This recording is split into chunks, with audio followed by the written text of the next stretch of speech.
Now that's how you get the attention of an 8th grade history class, and the neighbors, and the Confederate Army.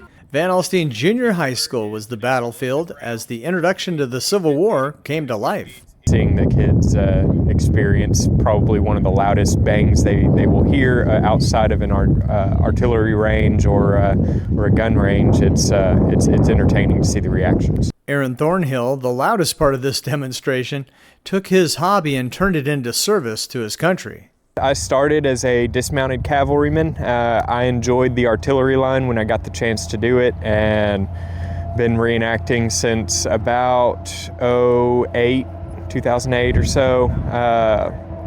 It was a very, very fun hobby. I enjoyed it so much that I decided to bring it into the real world and enlisted as an artilleryman in the Guard. You never know where your passion might take you. I was fortunate enough to be able to be trained and be able to fire the scoring cannon on an A&M game. Saddle would be our pillow. Here comes the cavalry. The students got to see what life was like during the Civil War, living off what you could carry on your horse, scouting out enemy positions, and attacking with shock and awe. And what I mean by shock troops is that when you get 1,000 men on horseback, you pretty much know the battle's not going to go your way at that point. 8th grade U.S. history teacher Heather Kelly has been wanting to do this for years. So I kind of had given up hope to barely be able to do it, and then this past year we got a new theater teacher, and Mr. Furr is involved in Civil War reenacting.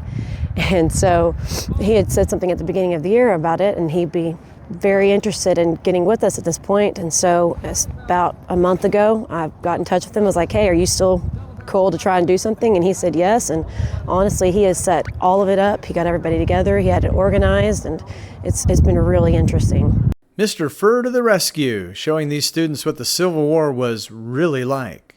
This one, on the other hand, the Frontier, more like the Alamo type Bowie knife, right? Now, if you notice, it's got this brass stripe on the back, this strip of brass. Now, the idea, you weren't going to fight a Bowie knife with a poking, jabbing motion or slicing. You'd hold it backwards with the blade towards you. So if somebody came with another knife or a rifle, you'd block it with that, and the idea would be to force down that weapon and then to thrust and lift up. And when you lift it up, everything inside would end up on the outside. The movies for years kind of glorified it, and it was, there was death and destruction, but you never saw the complete horror of it. I mean, they tried, but not until like maybe the 80s, 90s, you started seeing the real horrible side of it.